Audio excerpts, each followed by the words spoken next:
ओम श्री परमात्मा ने नमः। 11वां अध्याय। इस प्रकार भगवान के वचन सुनकर अर्जुन बोले, हे भगवान, मेरे पर अनुग्रह करने के लिए परम गोपनीय अध्यात्म विशेष वचन अर्थात उपदेश आपके द्वारा जो कहा गया, उससे मेरा यह अज्ञान नष्ट हो गया है। क्योंकि हे कमल नेत्र, मैंने भूतों की उत्पत्ति और प्रलय आपसे विस्तार पूर्वक सुने हैं तथा आपका अविनाशी प्रभाव भी सुना है।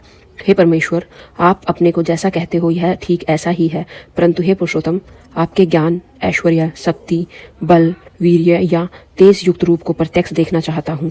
इसलिए हे प्रभु, मेरे द्वारा वह आपका रूप देखा जाना शक्य है। ऐसा यदि मानते हैं तो हे योगेश्वर, आप अपने अविनाशी स्वरूप का मुझे दर्शन कराइए। इस प्रकार अर्जुन के प्रार्थना करने पर श्री कृष्ण भगवान बोले, हे पार्थ, मेरे सैकड़ों तथा हजारों नाना प्रकार के और नाना वर्ण तथा आकृति वाले अलौकिक रूपों को देख।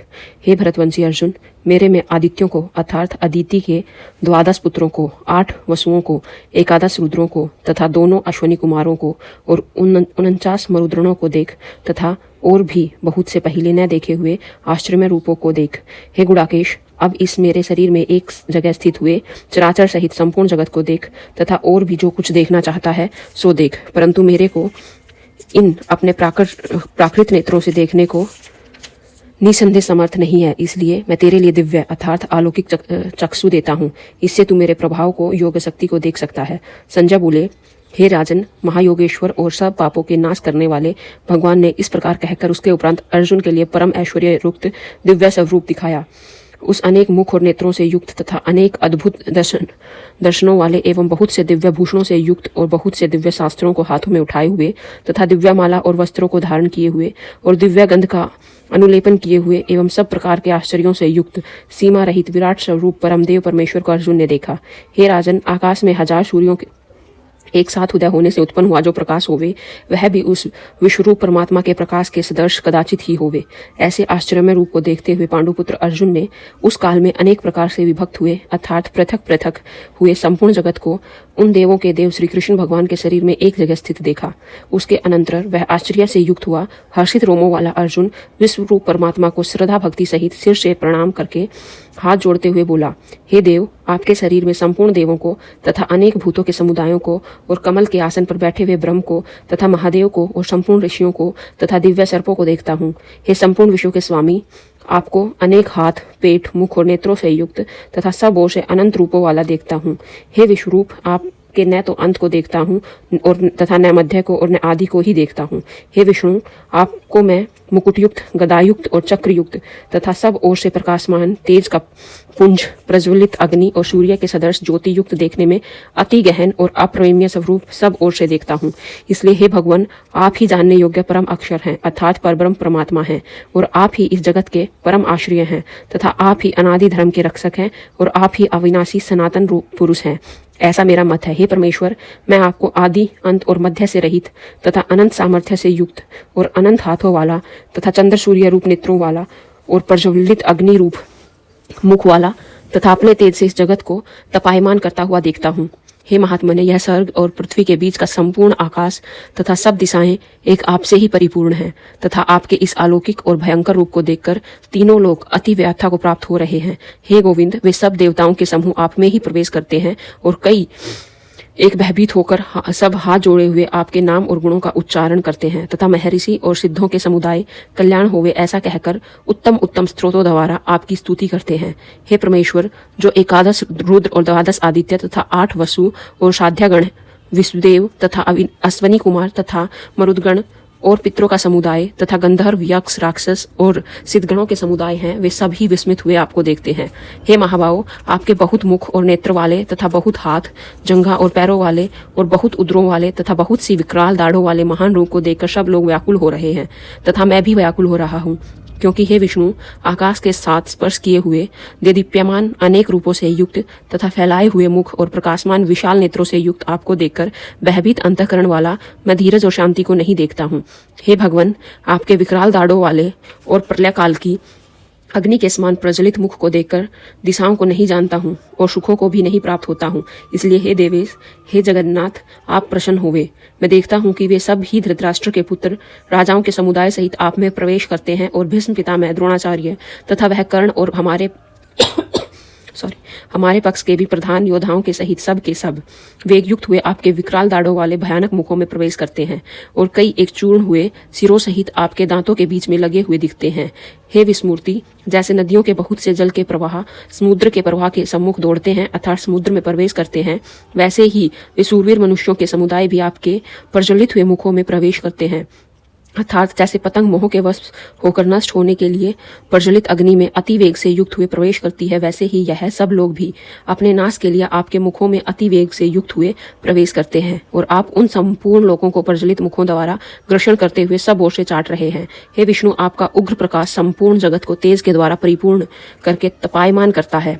हे भगवान, कृपया करके मेरे प्रति कहिए कि आप उग्र रूप वाले कौन हैं। हे देवों में श्रेष्ठ, आपको मेरा नमस्कार होवे। आप प्रसन्न होइए। आदि स्वरूप आपको मैं तत्व से जानना चाहता हूँ, क्योंकि आपकी प्रवृत्ति को मैं नहीं जानता। इस प्रकार अर्जुन के पूछने पर श्री कृष्ण भगवान बोले, हे अर्जुन, मैं लोगों का नाश करने वाला बड़ा हुआ महाकाल हूँ। इस समय इन लोगों को नष्ट करने के लिए प्रवृत्त हुआ हूँ। इसलिए जो प्रतिपक्षियों की सेना में स्थित हुए योद्धा लोग हैं, वे सब तेरे बिना ही नहीं रहेंगे, अर्थात तेरे युद्ध न करने से भी इस सब का नाश हो जाएगा। इसलिए तू खड़ा हो और यश को प्राप्त कर तथा शत्रु को जीतकर धन धान्य से संपन्न राज्य को भोग। और यह सब सूरवीर पहले से ही मेरे द्वारा मारे हुए हैं। इसलिए हे अर्जुन, तू तो केवल निमित्त मात्र ही हो जा तथा इन द्रोणाचार्य और भीष्म पितामह तथा जयद्रथ और कर्ण तथा और भी बहुत से मेरे द्वारा मारे हुए सूरवीर योद्धाओं को तू मार और भय मत कर। निसंदेह तो युद्ध में वैरियों को जीतेगा, इसलिए युद्ध कर।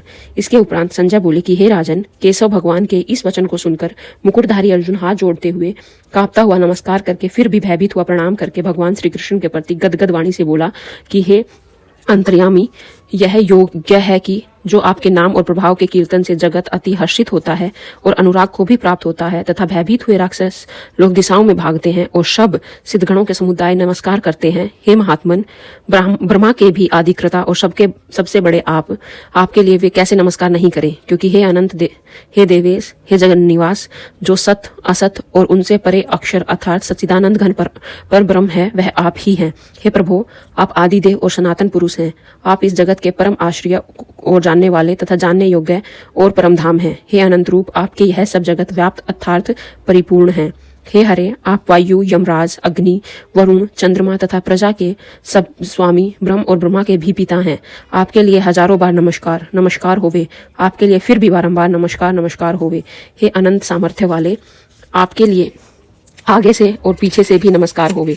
हे सर्वमात्मन, आपके लिए सब ओर से ही नमस्कार होवे, क्योंकि अनंत पराक्रमशाली आप सब संसार को व्याप्त किए हुए हैं। इससे आप ही सर्वरूप हैं। हे परमेश्वर, सखा ऐसे मानकर आपने इस प्रभाव को न जानते हुए मेरे द्वारा प्रेम से अथवा प्रमाद से भी हे कृष्ण, हे यादव, हे सखे, इस प्रकार जो कुछ हठपूर्वक कहा गया है, और हे कृष्ण, जो आप हंसी के लिए विहार, सैया, आसन और भोजन आदि में भी अकेले अथवा उन सखाओं के सामने भी अपमानित किए गए हैं, वह सब अपराध अप्रेमीय स्वरूप अर्थात अचिंतन प्रभाव वाले आपसे मैं क्षमा कराता हूँ। हे विश्वेश्वर, आप इस चराचर जगत के पिता और गुरु से भी बड़े गुरु एवं अति पूजनीय हैं। हे अतिशय प्रभाव वाले, तीनों लोकों में आपके समान भी दूसरा कोई नहीं है, फिर अधिक कैसे होवे। इससे हे प्रभु, मैं शरीर को अच्छी प्रकार चरणों में रख कर और प्रणाम करके स्तुति करने योग्य आप ईश्वर को प्रसन्न होने के लिए प्रार्थना करता हूँ। हे देव, पिता जैसे पुत्र के और सखा जैसे सखा के और पति जैसे प्रिय स्त्री के, वैसे ही आप भी मेरे अपराध को सहन करने के लिए योग्य हैं। हे विस्मूर्ति, मैं पहले न देखे हुए आश्चर्य में आपको इस रूप को देखकर हर्षित हो रहा हूँ और मेरा मन भय से अति व्याकुल भी हो रहा है। इसलिए हे देव, आप उस अपने चतुर्भुज रूप को ही मेरे लिए दिखाइए। हे देवेश, हे जगन्निवास, प्रसन्न होइए। हे विष्णु, मैं वैसे ही आपको मुकुट धारण किए हुए तथा गदा और चक्र हाथ में लिए हुए देखना चाहता हूँ। इसलिए हे विश्वरूप, हे सहस्त्रबाहो, आप उस ही चतुर्रूप से युक्त होइए। इस प्रकार अर्जुन की प्रार्थना को सुनकर श्री कृष्ण भगवान बोले, हे अर्जुन, अनुग्रह पूर्वक मैंने अपनी योग शक्ति के प्रभाव से यह मेरा परम तेजो में सबका आदि और सीमा रहित विराट रूप तेरे को दिखाया है, जो कि तेरे सिवा दूसरे से पहले नहीं देखा गया। हे अर्जुन, मनुष्य लोक में इस प्रकार विश्वरूप वाला मैं न वेद और यज्ञों के अध्ययन से तथा न दान से, न क्रियाओं से और न उग्र तपों से ही तेरे सिवा दूसरों से देखा जाने को सक्षम हूँ। इस प्रकार के मेरे इस विकराल रूप को देखकर तेरे को व्याकुलता न होवे और मूढ़ भाव भी न होवे, और भय रहित प्रीति युक्त मन वाला तू उस ही मेरे इस शंख, चक्र, गदा और चतुर्भुज रूप को फिर देख। उसके उपरांत संजय बोले, हे राजन, वासुदेव भगवान ने अर्जुन के प्रति इस प्रकार कहकर फिर वैसे ही अपने चतुर्भुज रूप को दिखाया और फिर महात्मा कृष्ण ने सौम्य मूर्ति होकर इस भयभीत हुए अर्जुन को धीरज दिया। उसके उपरांत अर्जुन बोले, हे जनार्दन, आपके इस अति शांत मनुष्य रूप को देखकर अब मैं शांतचित हुए अपने स्वभाव को प्राप्त हो गया हूँ। इस प्रकार अर्जुन के वचनों को सुनकर श्री कृष्ण भगवान बोले, हे अर्जुन, मेरा यह चतुर्भुज रूप देखने को अति दुर्लभ है कि जिसको तुमने देखा है, क्योंकि देवता भी सदा इस रूप के दर्शन करने की इच्छा वाले हैं। हे अर्जुन, न वेदों से, न तप से, न दान से और न यज्ञ से इस प्रकार चतुर्भुज रूप वाला मैं देखा जाने को सक्षम हूँ कि जैसे मैंने तुझे दिखाया है। परंतु हे श्रेष्ठ तप वाले अर्जुन, अनन्य भक्ति करके तो इस प्रकार चतुर्भुज रूप वाला मैं प्रत्यक्ष देखने के लिए और तत्व से जानने के लिए तथा प्रवेश करने के लिए अर्थात एक ही भाव से प्राप्त होने के लिए भी शक्य हूँ। हे अर्जुन, जो पुरुष केवल मेरे ही लिए सब कुछ मेरा समझता हुआ यज्ञ, ज्ञान, दान, तप आदि संपूर्ण कर्तव्य कर्मों को करने वाला और मेरे परायण है, अर्थात मेरे को परम आश्रय और परम गति मानकर मेरी प्राप्ति के लिए तत्पर है, तथा मेरा भक्त है, अर्थात मेरे नाम, गुण, प्रभाव और रहस्य के कीर्तन, मनन, ध्यान और पठन पाठन का प्रेम सहित निष्काम भाव से निरंतर अभ्यास करने वाला है और आसक्ति रहित है, अर्थात स्त्री, पुरुष और धनादि संपूर्ण सांसारिक पदार्थों में स्नेह रहित है और संपूर्ण भूत प्राणियों में वैर भाव से रहित है, ऐसा वह अनन्य भक्ति वाला पुरुष मेरे को ही प्राप्त होता है। इति श्रीमद् भगवत गीता रूपी उपनिषद एवं ब्रह्म विद्या तथा योग शास्त्र विषयक श्री कृष्ण और अर्जुन के संवाद में विश्व रूप दर्शन योग नामक 11वां अध्याय। धन्यवाद।